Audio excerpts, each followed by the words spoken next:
ಮಿತ್ರರೇ ನಮಸ್ಕಾರ. ಮಿತ್ರರೇ, ಮಹಾರಾಷ್ಟ್ರದ ಸ್ಥಳೀಯ ಸಂಸ್ಥೆಗಳ ಚುನಾವಣೆಯಲ್ಲಿ ಬಿಜೆಪಿ ಕಮಾಲ್ ಮಾಡಿದೆ. ಅದರಲ್ಲೂ ಮುಖ್ಯವಾಗಿ ಮುಂಬೈ ಮಹಾನಗರ ಪಾಲಿಕೆಯನ್ನು ಬಿಜೆಪಿ ಗೆದ್ದು ಬೀಗಿದೆ.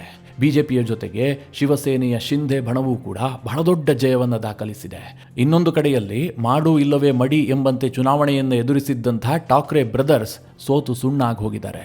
ಕಾಂಗ್ರೆಸ್ ಕೂಡ ನೆಲಕಚ್ಚಿ ಹೋಗಿದೆ. ಇಷ್ಟು ದಿನ ದೇಶದಲ್ಲಿ ಡಬಲ್ ಇಂಜಿನ್ ಸರ್ಕಾರ ಅಂತ ಹೇಳ್ತಾ ಇದ್ದಂತಹ ಬಿಜೆಪಿ ಮಹಾರಾಷ್ಟ್ರದಲ್ಲಿ ತ್ರಿಬಲ್ ಇಂಜಿನ್ ಸರ್ಕಾರವನ್ನು ಸ್ಥಾಪಿಸಿದೆ. ಬಿಜೆಪಿಯ ಮಹಾರಾಷ್ಟ್ರದ ರಾಜಕೀಯ ಇತಿಹಾಸದಲ್ಲಿ ಯಶಸ್ಸಿನ ಉತ್ತುಂಗದ ಶಿಖರವನ್ನು ಬಿಜೆಪಿ ತಲುಪಿದೆ. ಮಿತ್ರರೇ, ಈ ಚುನಾವಣೆ ಬಳಿಕ ಮಹಾರಾಷ್ಟ್ರದ ಟೋಟಲ್ ಚಿತ್ರಣವೇ ಬದಲಾಗಿ ಹೋಗುತ್ತೆ.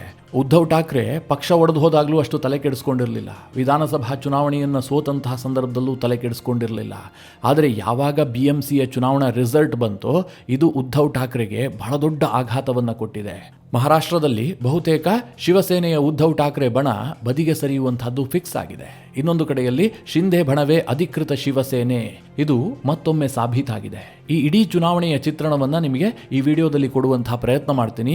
ಯಾವ್ಯಾವ ನಗರಸಭೆಯಲ್ಲಿ ಏನಾಯಿತು, ಮುಂಬೈ ಮಹಾನಗರ ಪಾಲಿಕೆಯಲ್ಲಿ ಏನು ರಿಸಲ್ಟ್ ಬಂದಿದೆ, ಇದರ ಮುಂದಿನ ಪರಿಣಾಮ ಏನು, ಒಂದು ಕಡೆ ಕಾಂಗ್ರೆಸ್, ಇನ್ನೊಂದು ಕಡೆಯಲ್ಲಿ ಠಾಕ್ರೆ ಬ್ರದರ್ಸ್, ಮತ್ತೊಂದು ಕಡೆಯಲ್ಲಿ ಪವಾರ್ ಪರಿವಾರ, ಇವರೆಲ್ಲರೂ ಸೋಲೋದಕ್ಕೇನು ಕಾರಣ, ಬಿಜೆಪಿ ಗೆಲುವಿನ ಗುಟ್ಟೇನು, ಎಲ್ಲೋದನ್ನು ವಿವರಿಸಿ ಹೇಳ್ತೀನಿ. ನೀವು ಈ ವಿಡಿಯೋನ ಕೊನೆವರೆಗೂ ಮಿಸ್ ಮಾಡದೆ ನೋಡಿ. ಮಿತ್ರರೇ, ಮುಂಬೈ ಮಹಾನಗರ ಪಾಲಿಕೆಯಲ್ಲಿ ಬಿಜೆಪಿ ಮತ್ತು ಶಿವಸೇನೆಯ ಶಿಂದೆ ಬಣ ಅಭೂತಪೂರ್ವ ಜಯವನ್ನು ದಾಖಲಿಸಿದೆ. ಈ ಮೈತ್ರಿಕೂಟ ಬಹುಮತವನ್ನು ಗಳಿಸಿ ಅಧಿಕಾರವನ್ನು ಹಿಡಿಯುವಂತಹದ್ದು ಫಿಕ್ಸ್ ಆಗಿದೆ. ಮುಂಬೈ ಮಹಾನಗರ ಪಾಲಿಕೆಯಲ್ಲಿ ಶಿವಸೇನೆಯ ಉದ್ಧವ್ ಠಾಕ್ರೆ, ಇನ್ನೊಂದು ಕಡೆಯಲ್ಲಿ NCP, ಮತ್ತೊಂದು ಕಡೆಯಲ್ಲಿ ಸಮಾಜವಾದಿ ಪಕ್ಷ, ಜೊತೆಗೆ MNS, ರಾಜ್ ಠಾಕ್ರೆ ಅವರ MNS, ಇವರೆಲ್ಲರೂ ಒಟ್ಟಾಗಿ ಒಂದು ಮೈತ್ರಿಕೂಟವನ್ನು ಮಾಡಿಕೊಂಡು ಚುನಾವಣೆಯನ್ನು ಎದುರಿಸಿದ್ರು. ಆದರೆ ಈ ಮೈತ್ರಿಕೂಟ ಯಾವುದೇ ರೀತಿಯಲ್ಲೂ ಕೂಡ ಯಶಸ್ಸನ್ನು ಗಳಿಸಿಲ್ಲ. ಇನ್ನೊಂದು ಕಡೆಯಲ್ಲಿ ಕಾಂಗ್ರೆಸ್ ಏಕಾಂಗಿಯಾಗಿ ಸ್ಪರ್ಧೆ ಮಾಡಿಬಿಟ್ಟು ನಾವೇನೋ ಜಾದೂ ಮಾಡ್ತೀವಿ ಅಂತ ಹೇಳ್ತಾ ಇದ್ರು. ಆದರೆ ಕಾಂಗ್ರೆಸ್ ಕಷ್ಟಪಟ್ಟು 2 ಅಂಕಿಯನ್ನು ತಲುಪಿದೆ. ಮುಂಬೈಗೆ ಸಂಬಂಧಪಟ್ಟಂತೆ ಕಾಂಗ್ರೆಸ್ ಆಟಕ್ಕುಂಟು ಲೆಕ್ಕಕ್ಕಿಲ್ಲ ಅನ್ನುವಂತಹ ಪರಿಸ್ಥಿತಿಗೆ ಬಂದು ನಿಂತ್ಕೊಂಡಿದೆ. ಬಿಜೆಪಿ ಇತಿಹಾಸದಲ್ಲೇ ಪ್ರಥಮ ಬಾರಿಗೆ ಮುಂಬೈ ಮಹಾನಗರ ಪಾಲಿಕೆಯಲ್ಲಿ ಅಧಿಕಾರವನ್ನು ಹಿಡಿಯುತ್ತೆ. ಇಷ್ಟು ದಿನ ಶಿವಸೇನೆಯ ಕೈಯಲ್ಲಿ ಇಡೀ ಮುಂಬೈನ ಅಧಿಕಾರ ಇರ್ತಾ ಇತ್ತು. ಬಿಜೆಪಿಯಲ್ಲಿ ಜೂನಿಯರ್ ಪಾರ್ಟ್ನರ್ ಆಗಿ ಶಿವಸೇನೆಯ ಜೊತೆಗೆ ಇರ್ತಾ ಇತ್ತು. ಮುಂಬೈನಲ್ಲಿ ಬಿಜೆಪಿಯ ಪ್ರಾಮುಖ್ಯತೆಯೇ ಇರಲಿಲ್ಲ.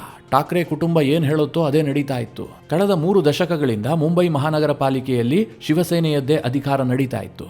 ಪ್ರಥಮ ಬಾರಿಗೆ ಬಿಜೆಪಿ ಇಲ್ಲಿ ದೊಡ್ಡ ಪಕ್ಷವಾಗಿ ಹೊರಹೊಮ್ಮಿದೆ. ಜೊತೆಗೆ ಅಧಿಕಾರವೂ ಕೂಡ ಬಿಜೆಪಿಗೆ ಸಿಗ್ತಾ ಇದೆ. ಮುಂಬೈ ಮಹಾನಗರ ಪಾಲಿಕೆಗೆ ಬಿಜೆಪಿಯ ಮೇಯರ್ ಆಗುವಂತದ್ದು ಫಿಕ್ಸ್ ಆಗಿ ಹೋಗಿದೆ.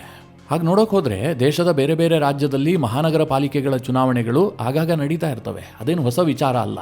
ಆದರೆ ಮುಂಬೈಯನ್ನು ಯಾಕಿಷ್ಟು ಚರ್ಚೆ ಮಾಡಲಾಗ್ತಾ ಇದೆ, ಯಾಕೆ ಅದಕ್ಕೆ ಅಷ್ಟು ಮಹತ್ವ ಕೊಡಲಾಗ್ತಾ ಇದೆ ಕೇಳಿದ್ರೆ, ಇಡೀ ದೇಶದಲ್ಲಿ ಅತ್ಯಂತ ಶ್ರೀಮಂತವಾದಂಥ ಮಹಾನಗರ ಪಾಲಿಕೆ ಅಂತಂದರೆ ಅದು ಮುಂಬೈ. ಈಗ ಉತ್ತರಾಖಂಡ ಒಂದು ರಾಜ್ಯ, ಹಾಗೆ ಹಿಮಾಚಲ ಪ್ರದೇಶವೂ ಕೂಡ ಒಂದು ರಾಜ್ಯ. ಆ ರಾಜ್ಯಗಳನ್ನು ಗೆಲ್ಲುವಂಥದ್ದು ಎಷ್ಟು ಮುಖ್ಯವೋ ಅದಕ್ಕಿಂತಲೂ ಜಾಸ್ತಿ ರಾಜಕೀಯ ಪಕ್ಷಗಳಿಗೆ ಮುಂಬೈಯನ್ನು ಗೆದ್ದುಕೊಳ್ಳುವಂಥದ್ದು.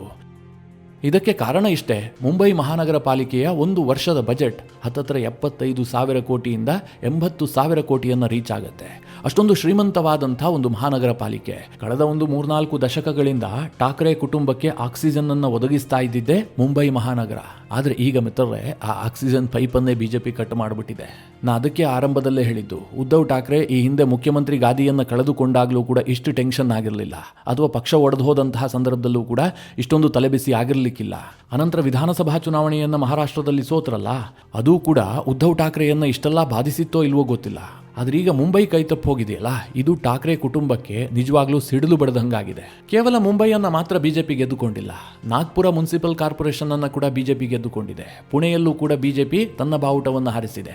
ಬಿಜೆಪಿ ಅಂತಂದ್ರೆ ಬಿಜೆಪಿ ಮತ್ತು ಶಿವಸೇನೆಯ ಶಿಂದೆ ಬಣ. ಹಾಗೆ ಕಲ್ಯಾಣ್ ದೊಂಬಿವಾಲಿ ನಗರ ಪಾಲಿಕೆಯಲ್ಲೂ ಕೂಡ ಬಿಜೆಪಿ ಮತ್ತು ಶಿಂದೆ ಬಣ ಅಧಿಕಾರವನ್ನು ಸ್ಥಾಪಿಸಿದೆ. ನೆವಿ ಮುಂಬೈನಲ್ಲೂ ಕೂಡ ಬಿಜೆಪಿ ಮತ್ತು ಶಿಂದೆ ಬಣವೇ ಅಧಿಕಾರವನ್ನು ಹಿಡಿಯುವಲ್ಲಿ ಯಶಸ್ವಿಯಾಗಿದೆ. ಥಾಣೆಯಲ್ಲೂ ಕೂಡ ಬಿಜೆಪಿ ಅಧಿಕಾರವನ್ನು ಹಿಡಿತಾ ಇದೆ. ಇದೆಲ್ಲದಕ್ಕಿಂತ ಮುಖ್ಯವಾಗಿ ಪಿಂಪ್ರಿ ಚಿಂಚ್ವಾಡದಲ್ಲೂ ಕೂಡ ಬಿಜೆಪಿ ಗೆಲ್ತಾ ಇದೆ. ಮಿತ್ರರೇ, ಈ ಪಿಂಪ್ರಿ ಚಿಂಚ್ವಾಡ ಇದೆಯಲ್ಲ, ಇದು ಕೂಡ ಶ್ರೀಮಂತ ನಗರ ಪಾಲಿಕೆ. ಯಾಕೆ ಕೇಳಿದ್ರೆ ಇಲ್ಲಿ ದೊಡ್ಡ ದೊಡ್ಡ ಮಲ್ಟಿನ್ಯಾಷನಲ್ ಕಂಪನಿಗಳ ಫ್ಯಾಕ್ಟರಿಗಳಿದ್ದಾವೆ. ಈ ಪಿಂಪ್ರಿ ಚಿಂಚ್ವಾಡ ಮಹಾನಗರ ಪಾಲಿಕೆ ಇಷ್ಟು ವರ್ಷಗಳ ಕಾಲ ಪವಾರ್ ಕುಟುಂಬದ ಕೈಲಿತ್ತು. ಈ ಬಾರಿಯೂ ಕೂಡ ಇದನ್ನು ಉಳಿಸಿಕೊಳ್ಳಬೇಕು ಅಂತ ಹೇಳಿ ಅಜಿತ್ ಪವಾರ್ ಸಾಕಷ್ಟು ತಂತ್ರಗಾರಿಕೆಯನ್ನು ಮಾಡಿದ್ರು. ತನ್ನ ಚಿಕ್ಕಪ್ಪ ಶರದ್ ಪವಾರ್ ಜೊತೆಗೆ ಮತ್ತೆ ಕೈ ಜೋಡಿಸಿದ್ರು. ಒಂದು ಕಡೆ ಅಜಿತ್ ಪವಾರ್, ಇನ್ನೊಂದು ಕಡೆ ಶರದ್ ಪವಾರ್, ಮತ್ತೊಂದು ಕಡೆಯಲ್ಲಿ ಸುಪ್ರಿಯಾ ಸುಳೆ, ಎಲ್ಲರೂ ಕೂಡ ಪಿಂಪ್ರಿ ಚಿಂಚ್ವಾಡವನ್ನು ಗೆಲ್ಲೋದಕ್ಕೆ ಶ್ರಮ ಹಾಕಿದ್ರು. ಇಷ್ಟೆಲ್ಲ ಆದರೂ ಸಹ ಈ ಒಂದು ನಗರ ಪಾಲಿಕೆಯನ್ನು ಕೂಡ ಬಿಜೆಪಿ ಗೆದ್ದು ಬೀಗಿದೆ. ಅದಕ್ಕೆ ನಾನು ಹೇಳಿದ್ದು ಬಿಜೆಪಿ ಮಹಾರಾಷ್ಟ್ರದಲ್ಲಿ ಅತ್ಯಂತ ಉತ್ತುಂಗದ ಸ್ಥಿತಿಯನ್ನು ತಲುಪಿದೆ ಅಂತ. ಎಲ್ಲ ನಗರ ಪಾಲಿಕೆಯಲ್ಲೂ ಕೂಡ ಇವರದ್ದೇ ಅಧಿಕಾರ. ವಿಪಕ್ಷಗಳು ಅಕ್ಷರಶಃ ಸೋತು ಸುಣ್ಣಾಗಿ ಹೋಗಿದವೆ. ಮೊದಲಿಗೆ ಈ ಬಿಜೆಪಿ ಗೆಲ್ಲೋದಕ್ಕೆ ಹೇಗೆ ಸಾಧ್ಯ ಆಯಿತು, ಏನಾಗಿತ್ತು ಅವರ ತಂತ್ರಗಾರಿಕೆ, ಅದನ್ನು ಆರಂಭದಲ್ಲಿ ಹೇಳ್ಬಿಡ್ತೀನಿ. ನಂತರ ಠಾಕ್ರೆ ಬ್ರದರ್ಸ್ ಸೋತಿದ್ದು ಹೇಗೆ, ಕಾಂಗ್ರೆಸ್ ಯಾವ ರೀತಿಯಲ್ಲಿ ಆಘಾತ ಕೊಡ್ತು ಅದನ್ನು ಕೂಡ ವಿವರಿಸ್ತೀನಿ. ಮಹಾರಾಷ್ಟ್ರದಲ್ಲಿ 2024 ಲೋಕಸಭಾ ಚುನಾವಣೆ ನಡೀತಲ್ಲ, ಇದು ಬಿಜೆಪಿ ಪಾಲಿಗೆ ಅತ್ಯಂತ ಆಘಾತಕಾರಿಯಾದಂಥ ಚುನಾವಣೆ. ಕೇಂದ್ರದಲ್ಲಿ ನರೇಂದ್ರ ಮೋದಿ ಅವರು ಬಹುಮತವನ್ನು ಕಳೆದುಕೊಂಡು NDA ಸರ್ಕಾರವನ್ನು ರಚನೆ ಮಾಡೋದಕ್ಕೆ ಪ್ರಮುಖವಾದಂಥ ಕೊಡುಗೆ ಕೊಟ್ಟಿದ್ದೇ ಮಹಾರಾಷ್ಟ್ರದಲ್ಲಿ 48 ಲೋಕಸಭಾ ಕ್ಷೇತ್ರಗಳಿದ್ದಾವೆ. ಬಹುತೇಕ ಸಮೀಕ್ಷೆಗಳು ಏನು ಪ್ರೆಡಿಕ್ಟ್ ಮಾಡ್ತಾ ಇದ್ವು ಕೇಳಿದ್ರೆ, ಅಂದರೆ ಲೋಕಸಭಾ ಚುನಾವಣೆಗೆ ಮುನ್ನ ಬಿಜೆಪಿ ಮೈತ್ರಿಕೂಟ 35 ಗೆಲ್ಲುತ್ತೆ, 40 ಗೆಲ್ಲುತ್ತೆ, ಕ್ಲೀನ್ ಸ್ವೀಪ್ ಮಾಡ್ತಾರೆ, ಈ ರೀತಿಯಾಗಿ ಪ್ರೆಡಿಕ್ಟ್ ಮಾಡ್ತಾ ಇದ್ವು. ಆದರೆ ರಿಸಲ್ಟ್ ಬಂದ ದಿನ ಬಿಜೆಪಿಗೆ ಭ್ರಮ ನಿರಸನ ಆಗಿತ್ತು. 48 ಕ್ಷೇತ್ರಗಳ ಪೈಕಿ ಬಿಜೆಪಿ ಮೈತ್ರಿಕೂಟ ಗೆದ್ದಿದ್ದು ಕೇವಲ 17 ಮಾತ್ರ. ಬಿಜೆಪಿ ಏಕಾಂಗಿಯಾಗಿ ಕೇವಲ 9 ಕ್ಷೇತ್ರವನ್ನು ಮಾತ್ರ ಗೆಲ್ಲೋದಕ್ಕೆ ಸಾಧ್ಯ ಆಗಿತ್ತು. ಮಹಾರಾಷ್ಟ್ರದಲ್ಲಿ ಬಿಜೆಪಿ ಟೋಟಲಿ ಕೊಲ್ಯಾಪ್ಸ್ ಆಗಿತ್ತು. ಅದೇ ಇನ್ನೊಂದು ಕಡೆಯಲ್ಲಿ ಕಾಂಗ್ರೆಸ್ ಮತ್ತು ಶಿವಸೇನೆಯ ಉದ್ಧವ್ ಠಾಕ್ರೆ ಬಣ ಜೊತೆಗೆ ಶರದ್ ಪವಾರ್ ಅವರ ಪಕ್ಷ ಕಮಾಲ್ ಮಾಡಿತ್ತು. 48 ಲೋಕಸಭಾ ಕ್ಷೇತ್ರಗಳ ಪೈಕಿ INDIA ಕೂಟ 31 ಕ್ಷೇತ್ರವನ್ನು ಗೆದ್ದುಕೊಂಡಿತ್ತು. ಆ ಸಂದರ್ಭದಲ್ಲಿ ಬಹುತೇಕರು ಏನಂದುಕೊಂಡ್ರು ಗೊತ್ತಾ, ಮಹಾರಾಷ್ಟ್ರ ಬಿಜೆಪಿ ಕೈ ತಪ್ಪು ಹೋಯಿತು. ಯಾಕೆಂದರೆ NDA ಸರ್ಕಾರ ಇದ್ದಾಗ್ಯೂ ಕೂಡ ಲೋಕಸಭಾ ಚುನಾವಣೆಯಲ್ಲಿ ಇಷ್ಟೊಂದು ಕಳಪೆ ಸಾಧನೆನಾ? ಒಂದು ಕಡೆ ನರೇಂದ್ರ ಮೋದಿ ಅವರ ಅಲೆ, ಇನ್ನೊಂದು ಕಡೆಯಲ್ಲಿ ರಾಜ್ಯದಲ್ಲಿ NDA ಆಡಳಿತ. ಇಷ್ಟಾದರೂ ಗೆಲ್ಲೋದಕ್ಕಾಗಲಿಲ್ಲ ಅಂತಂದರೆ ಮುಂಬರುವಂತಹ ವಿಧಾನಸಭಾ ಚುನಾವಣೆಯಲ್ಲೂ ಕೂಡ ಇವರಿಗೆ ಸೋಲಾಗುತ್ತೆ ಅಂತ. ಆದರೆ ಬಿಜೆಪಿಯ ತಂತ್ರಗಾರಿಕೆ ಇದೆಯಲ್ಲ, ಅಮೇಝಿಂಗ್. ನೀವು ಊಹೆ ಮಾಡೋದಕ್ಕೂ ಸಾಧ್ಯ ಇಲ್ಲ. ಬಿಜೆಪಿ ಯಾವಾಗ ಹೆಚ್ಚಿಗೆ ಕೆಲಸ ಮಾಡುತ್ತೆ ಕೇಳಿದ್ರೆ ಅವರು ಸೋತಂತಹ ಸಂದರ್ಭದಲ್ಲಿ. ಹೀಗಾಗಿ ಕೆಲವೇ ತಿಂಗಳಲ್ಲಿ ಬಂದಂತಹ ವಿಧಾನಸಭಾ ಚುನಾವಣೆಯನ್ನು ಬಿಜೆಪಿ ಗೆದ್ದುಕೊಳ್ತು. ಭಾರೀ ಬಹುಮತದೊಂದಿಗೆ ಮಹಾರಾಷ್ಟ್ರದಲ್ಲಿ ಸರ್ಕಾರವನ್ನು ಕೂಡ ಸ್ಥಾಪಿಸಿತು. ಅದಾಗ್ತಿದ್ದ ಹಾಗೆ ಮಿತ್ರರೇ, ಈಗ ಸ್ಥಳೀಯ ಸಂಸ್ಥೆಗಳ ಚುನಾವಣೆ ಬಂದಿದೆ. ಸ್ಥಳೀಯ ಸಂಸ್ಥೆಗಳ ಚುನಾವಣೆಯಲ್ಲೂ ಕೂಡ ಬಿಜೆಪಿ ಒಂದಾದ ಮೇಲೆ ಒಂದನ್ನು ಗೆದ್ದುಕೊಳ್ತಾ ಇದೆ. ಇಡೀ ಮಹಾರಾಷ್ಟ್ರದಾದ್ಯಂತ ತ್ರಿಬಲ್ ಇಂಜಿನ್ ಸರ್ಕಾರವನ್ನು ಸ್ಥಾಪಿಸಿದೆ. ಇದು ಯಾವುದೂ ಕೂಡ ಸುಮ್ಮನೆ ಆಗಿಲ್ಲ. ಅವರು ಅಷ್ಟು ಶ್ರಮ ಹಾಕಿದ್ದಾರೆ, ಗೆದ್ದಿದ್ದಾರೆ. ಇದಕ್ಕೆ ಉತ್ತಮವಾದಂತಹ ಉದಾಹರಣೆ ಕೊಡಬೇಕು ಅಂತಂದರೆ, ಮಹಾರಾಷ್ಟ್ರದಲ್ಲಿ ಸ್ಥಳೀಯ ಸಂಸ್ಥೆಗಳ ಚುನಾವಣೆ ಘೋಷಣೆ ಆಯ್ತಲ್ಲ, ಮುಖ್ಯಮಂತ್ರಿ ದೇವೇಂದ್ರ ಫಡ್ನವೀಸ್ ಒಟ್ಟು 37 ರ್ಯಾಲಿಗಳನ್ನು ಮಾಡಿದ್ದಾರೆ. ಉಪಮುಖ್ಯಮಂತ್ರಿ ಆಗಿರುವಂತಹ ಏಕನಾಥ್ ಶಿಂದೆ 29 ರ್ಯಾಲಿಗಳನ್ನು ಮಾಡಿದ್ದಾರೆ, 27 ರೋಡ್ ಶೋಗಳನ್ನು ಮಾಡಿದ್ದಾರೆ. ನೆನಪಿರಲಿ, ಈ ಇಬ್ಬರೂ ನಾಯಕರಿಗೆ ಸರ್ಕಾರ ನಡೆಸುವಂತಹ ಜವಾಬ್ದಾರಿ ಇದೆ. ಒಂದು ಕಡೆ ಸರ್ಕಾರದ ಭಾರ ಇದ್ರೂ ಕೂಡ ಅವರು ಇಷ್ಟೊಂದು ರ್ಯಾಲಿಗಳನ್ನು ಮಾಡಿ ಪ್ರಚಾರದಲ್ಲಿ ತೊಡಗಿಕೊಂಡಿದ್ದಾರೆ. ಅದೇ ಮಿತ್ರರೇ, ಇನ್ನೊಂದು ಕಡೆಯಲ್ಲಿ ಠಾಕ್ರೆ ಬ್ರದರ್ಸ್ ಇದ್ರಲ್ಲ, ರಾಜ್ ಠಾಕ್ರೆ ಮತ್ತು ಉದ್ಧವ್ ಠಾಕ್ರೆ, ಈ ಬಾರಿಯ ಚುನಾವಣೆಯನ್ನು ಗೆಲ್ಲಬೇಕು ಅಂತ ಹೊರಟಿದ್ರಲ್ಲ, ಅವರು ಮಾಡಿದ್ದು ಮುಂಬೈನಲ್ಲಿ ಕೇವಲ 3 ರ್ಯಾಲಿಗಳು ಮಾತ್ರ. ಅವರಿಗೇನು ಕೆಲಸ ಇತ್ತು ಹೇಳಿ? ರಾಜ್ಯಭಾರದ ಹೊಣೆಗಾರಿಕೆ ಇತ್ತಾ? ಏನೂ ಇಲ್ಲ ತಾನೆ. ಪಕ್ಷ ಸಂಘಟಿಸುವಂತಹದ್ದು, ಪಕ್ಷದ ಪರವಾಗಿ ಪ್ರಚಾರ ಮಾಡುವಂತಹದ್ದು, ಇದಿಷ್ಟೇ ಕೆಲಸ ಆಗಿತ್ತಲ್ವಾ? ಆದರೂ ಕೂಡ ಅವರು ಅದನ್ನು ಮಾಡಿಲ್ಲ. ಇನ್ನು ದೇವೇಂದ್ರ ಫಡ್ನವೀಸ್ ಅವರ ದೊಡ್ಡ ತಂತ್ರಗಾರಿಕೆ ಏನಾಗಿತ್ತು ಕೇಳಿದ್ರೆ, ಈ ಬಾರಿ ಮಹಾರಾಷ್ಟ್ರದ ಸ್ಥಳೀಯ ಸಂಸ್ಥೆಗಳ ಚುನಾವಣೆಯಲ್ಲಿ ಫಡ್ನವೀಸ್ ಅವರು ಹೆಚ್ಚಾಗಿ ಜಾತಿ ಧರ್ಮಗಳನ್ನು ಪ್ರಸ್ತಾಪವನ್ನೇ ಮಾಡಿಲ್ಲ. ಕೇವಲ ಮುಂಬೈ ಸೇರಿದಂತೆ ಮಹಾನಗರಗಳ ಅಭಿವೃದ್ಧಿಯ ಬಗ್ಗೆ ಮಾತ್ರ ಮಾತನಾಡಿದ್ರು. ಇದು ಜನರಿಗೆ ಹೆಚ್ಚು ರೀಚ್ ಆಯಿತು. ಇಲ್ಲದೆ ಹೋದರೆ ದೇವೇಂದ್ರ ಫಡ್ನವೀಸ್ ಅವರ ಸಾಧನೆ ಏನು ಸುಮ್ಮನೆ ಅಲ್ಲ. ಯಾಕೆ ಕೇಳಿದ್ರೆ, ಫಡ್ನವೀಸ್ಗೆ ಮಹಾರಾಷ್ಟ್ರದಲ್ಲಿ ಜಾತಿ ಬಲ ಇಲ್ಲ. ಕೇವಲ ಸಂಘಟನೆಯನ್ನ ಮಾಡಿ, ತಂತ್ರಗಾರಿಕೆಯನ್ನ ಮಾಡಿ ಪಕ್ಷಕ್ಕೆ ಈ ಮಟ್ಟಿನ ಜಯ ತಂದು ಕೊಡೋದಿದೆಯಲ್ಲ, ಇದು ಸಣ್ಣ ವಿಚಾರ ಅಲ್ಲ. ಇನ್ನೊಂದು ಕಡೆಯಲ್ಲಿ ಶಿಂದೆ ಕಾರ್ಯಕರ್ತರು ಮತ್ತು ಬಿಜೆಪಿಯ ಕಾರ್ಯಕರ್ತರು ತಳಮಟ್ಟದಲ್ಲೂ ಕೂಡ ಹೊಂದಾಣಿಕೆಯಿಂದ ಕೆಲಸ ಮಾಡಿದ್ರು. ಇದೇ ಕಾರಣದಿಂದಾಗಿ ಈ ರಿಸಲ್ಟ್ ಬಂದಿದೆ. ಇನ್ನು ಉದ್ಧವ್ ಠಾಕ್ರೆ ಮಾಡಿಕೊಂಡಂತಹ ಎಡವಟ್ಟೇನು, ಅವರ ಪಕ್ಷಕ್ಕೆ ಯಾಕೆ ಈ ರೀತಿಯ ಸೋಲಾಯಿತು ಕೇಳಿದ್ರೆ, ಒಂದು ಹಂತದಲ್ಲಿ ಉದ್ಧವ್ ಠಾಕ್ರೆ ಮತ್ತು ರಾಜ್ ಠಾಕ್ರೆ ಒಟ್ಟಾಗಿದ್ದಿದೆಯಲ್ಲ, ಇದು ಬಹಳ ದೊಡ್ಡ ತಂತ್ರಗಾರಿಕೆ. ಆ ಸಂದರ್ಭದಲ್ಲಿ ಬಿಜೆಪಿಯು ಕೂಡ ಸ್ವಲ್ಪ ಗಾಬರಿ ಆಗಿಬಿಟ್ಟಿತ್ತು. ಯಾಕೆ ಕೇಳಿದ್ರೆ, ಠಾಕ್ರೆ ಬ್ರದರ್ಸ್ ಕೆಮಿಸ್ಟ್ರಿ ಇದೆಯಲ್ಲ, ಇದು ತುಂಬಾ ಚೆನ್ನಾಗಿತ್ತು. ಅವರು ಮತ್ತೆ ಮುಂಬೈನಲ್ಲಿ ಮಹಾರಾಷ್ಟ್ರ ಮಾನುಷ್ ಅಂತ ಪ್ರಸ್ತಾಪ ಮಾಡ್ತಾರೆ.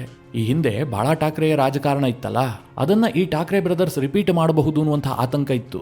ಮುಂಬೈ ಮಹಾನಗರ ಪಾಲಿಕೆಯ ವ್ಯಾಪ್ತಿಯಲ್ಲಿ ಬರೋಬ್ಬರಿ 37% ಅಷ್ಟು ಮರಾಠಿಗಳಿದ್ದಾರೆ.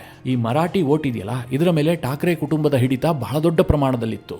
ರಾಜ್ ಠಾಕ್ರೆ ಮತ್ತು ಉದ್ಧವ್ ಠಾಕ್ರೆ ಒಟ್ಟಾಗಿರೋದ್ರಿಂದಾಗಿ ಮರಾಠಿ ವೋಟ್ ಸಾಲಿಡ್ ಆಗಿ ಇವರಿಗೆ ಬಂದು ಬಿಡುತ್ತೆ ಅಂತ ಎಲ್ಲರೂ ನಿರೀಕ್ಷೆ ಮಾಡಿದ್ರು. ಆದರೆ ಚುನಾವಣೆಯಲ್ಲಿ ಆಗಿದ್ದೇ ಬೇರೆ. ಬಿಜೆಪಿ ಇವರಿಗೆ ಬಹಳ ದೊಡ್ಡ ಶಾಕ್ ಕೊಡ್ತು. ಇವರು ಯಾವಾಗ ಮರಾಠಿ ವೋಟ್ಗಳನ್ನೇ ಕನ್ಸಾಲಿಡೇಟ್ ಮಾಡೋದಕ್ಕೆ ಯತ್ನ ಮಾಡಿದ್ರು, ಬಿಜೆಪಿ ಅವರು ಏನ್ ಮಾಡಿದ್ರು, ನಾನ್ ಮರಾಠಿ ವೋಟ್ಗಳನ್ನ ತನ್ನ ಕಡೆಗೆ ಸೆಳೆಯುವಲ್ಲಿ ಯಶಸ್ವಿ ಆದ್ರು. ಉದಾಹರಣೆಗೆ, ಮುಂಬೈ ಮಹಾನಗರದಲ್ಲಿ ತಮಿಳು ಭಾಷಿಗರು ಬಂದು ವಾಸ ಮಾಡ್ತಾರೆ, ಕನ್ನಡಿಗರು ವಾಸ ಮಾಡ್ತಾರೆ, ತೆಲುಗು ಭಾಷಿಗರು ಕೂಡ ಬಂದು ವಾಸ ಮಾಡ್ತಾರೆ, ನಾರ್ತಿಗಳು ಬಹಳ ದೊಡ್ಡ ಸಂಖ್ಯೆಯಲ್ಲಿ ಬಂದು ವಾಸ ಮಾಡ್ತಾರೆ. ಅವರೆಲ್ಲರೂ ಕೂಡ ಮುಂಬೈ ಮಹಾನಗರದ ವೋಟರ್ಸ್ ಆಗಿದ್ದಾರೆ. ಈ ಉದ್ಧವ್ ಠಾಕ್ರೆ ಜೊತೆಗೆ ಸೇರ್ಕೊಂಡಂತಹ ರಾಜ್ ಠಾಕ್ರೆ ವಿಪರೀತವಾಗಿ ಅವರ ವಿರುದ್ಧವಾಗಿ ಮಾತನಾಡೋದಕ್ಕೆ ಶುರು ಮಾಡಿದ್ರು. ಅಣ್ಣಾಮಲೈ ಹೋಗಿದ್ದಕ್ಕೆ ರಸ್ಮಲೈ ಅಂದ್ರು, ಲುಂಗಿ ಪುಂಗಿ ಇಂತೆಲ್ಲ ಟೀಕೆ ಮಾಡಿದ್ರು. ಇದರಿಂದಾಗಿ ನಾನ್ ಮರಾಠಿ ವೋಟ್ಗಳಿತ್ತಲ್ಲ, ಇದು ಕಂಪ್ಲೀಟ್ ಆಗಿ ಬಿಜೆಪಿ ಕಡೆಗೆ ಮತ್ತು ಉದ್ಧವ್ ಠಾಕ್ರೆ ಕಡೆಗೆ ಶಿಫ್ಟ್ ಆಯಿತು. ಬಿಜೆಪಿಯ ಅಭಿವೃದ್ಧಿ ಓರಿಯೆಂಟೆಡ್ ಪ್ರಚಾರದ ಮುಂದೆ ಇವರ ಮರಾಠಿ ಮಾನುಷ್ ಪ್ರಚಾರ ಹೆಚ್ಚು ಶೈನ್ ಆಗಲಿಲ್ಲ. ಇದರ ಜೊತೆಗೆ ಉದ್ಧವ್ ಠಾಕ್ರೆ ಮತ್ತು ರಾಜ್ ಠಾಕ್ರೆಗೆ ದೊಡ್ಡ ಹೊಡೆತ ಕೊಟ್ಟಿದ್ಯಾರು ಕೇಳಿದ್ರೆ ಕಾಂಗ್ರೆಸ್ ಚುನಾವಣೆ ಘೋಷಣೆ ಆಗ್ತಿದ್ದ ಹಾಗೆ ನಾವು ಏಕಾಂಗಿಯಾಗಿ ಚುನಾವಣೆಯನ್ನು ಎದುರಿಸ್ತೀವಿ ಅಂತ ಘೋಷಣೆ ಮಾಡಿಬಿಟ್ರು. ಇದರಿಂದಾಗಿ ಈ ಮುಸ್ಲಿಂ ವೋಟ್ ಇದೆಯಲ್ಲ, ಇದು ಚದುರಿ ಹೋಯಿತು. ಒಂದು ಸ್ವಲ್ಪ ಪ್ರಮಾಣದಲ್ಲಿ ಶಿವಸೇನೆಯ ಉದ್ಧವ್ ಠಾಕ್ರೆ ಬಣಕ್ಕೆ ಬಂದರೆ, ಯಾಕೆಂದರೆ ಉದ್ಧವ್ ಠಾಕ್ರೆ ಕೂಡ ವಿಪರೀತವಾಗಿ ಮುಸ್ಲಿಮರನ್ನು ಓಲೈಸೋದಕ್ಕೆ ಪ್ರಯತ್ನ ಮಾಡಿದ್ದಾರೆ. ಇದಕ್ಕೂ ದೊಡ್ಡ ಪ್ರಮಾಣದಲ್ಲಿ ಮುಸ್ಲಿಂ ವೋಟ್ಗಳು ಕಾಂಗ್ರೆಸ್ ಕಡೆಗೂ ಕೂಡ ಶಿಫ್ಟ್ ಆದವು. ಮತ್ತೊಂದು ಕಡೆಯಲ್ಲಿ AIMIM ಕೂಡ ಇತ್ತು. OIC ಪಕ್ಷವೂ ಕೂಡ ಮುಸ್ಲಿಂ ವೋಟನ್ನು ಡಿವೈಡ್ ಮಾಡ್ತು. ಕಾಂಗ್ರೆಸ್ ಮತ್ತು ಠಾಕ್ರೆ ಬ್ರದರ್ಸ್ ಮಾಡಿದಂತಹ ಈ ತಪ್ಪುಗಳು ಬಿಜೆಪಿ ಮತ್ತು ಶಿವಸೇನೆಯ ಶಿಂದೆ ಬಣಕ್ಕೆ ವರದಾನ ಆಗೋಯಿತು. ಇದರ ಜೊತೆಗೆ ಈ ಚುನಾವಣೆಯಲ್ಲಾದಂತಹ ಇನ್ನೊಂದು ದೊಡ್ಡ ಬದಲಾವಣೆ ಏನು ಕೇಳಿದ್ರೆ, ಮಹಾರಾಷ್ಟ್ರದ ರಾಜಕಾರಣ ಅಂತಂದ್ರೆ ಅದು ಶರದ್ ಪವಾರ್ ಅವರ ರಾಜಕಾರಣ. ಮಹಾರಾಷ್ಟ್ರದಲ್ಲಿ ಶರದ್ ಪವಾರ್ ಅಂತಂದ್ರೆ ಬಹಳ ದೊಡ್ಡ ಹೆಸರು, ಬಹಳ ದೊಡ್ಡ ಚಾಣಾಕ್ಷ ಅಂತಲೇ ಅವರನ್ನು ಕರೀತಾ ಇದ್ರು. ಆದರೆ ಈ ಲೋಕಲ್ ಬಾಡಿ ಚುನಾವಣೆಯ ಬಳಿಕ ಮಹಾರಾಷ್ಟ್ರದಲ್ಲಿ ಶರದ್ ಪವಾರ್ ಅವರ ರಾಜಕೀಯ ಯುಗ ಮುಗಿದಿದೆ ಅನ್ನುವಂಥದ್ದು ಬಹಳ ಸ್ಪಷ್ಟವಾಗಿ ಗೊತ್ತಾಗ್ತಾ ಇದೆ. ಯಾಕೆ ಕೇಳಿದ್ರೆ, ನಾನು ಆಗ್ಲೇ ಹೇಳಿದ ಹಾಗೆ ಪಿಂಪ್ರಿ ಚಿಂಚ್ವಾಡ ಇದು ಶರದ್ ಪವಾರ್ ಬಣದ ಭದ್ರಕೋಟೆ. ಆದರೆ ಈ ಬಾರಿ ಅಲ್ಲಿ ಬಿಜೆಪಿ ವಿಜಯ ಸಾಧಿಸಿದೆ. ಹಾಗೆ ಪುಣೆಯಲ್ಲೂ ಕೂಡ ಪವಾರ್ ಪರಿವಾರದ ಬಹಳ ದೊಡ್ಡ ಹೋಲ್ಡ್ ಇತ್ತು. ಈ ಬಾರಿ ಅಲ್ಲೂ ಕೂಡ ಬಿಜೆಪಿ ಗೆದ್ದುಕೊಂಡಿದೆ.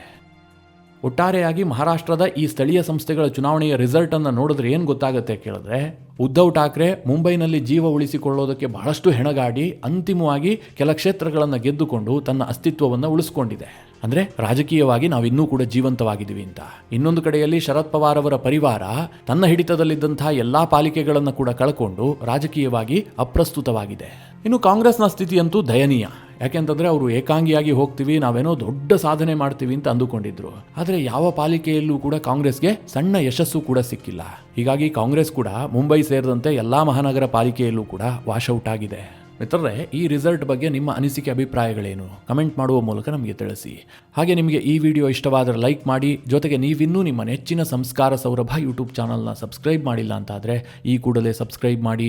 ಮುಂದಿನ ಎಲ್ಲ ಅಪ್ಡೇಟ್ಗಳ ನೋಟಿಫಿಕೇಷನ್ಗಾಗಿ ಬೆಲ್ ಐಕಾನ್ ಒತ್ತಿ.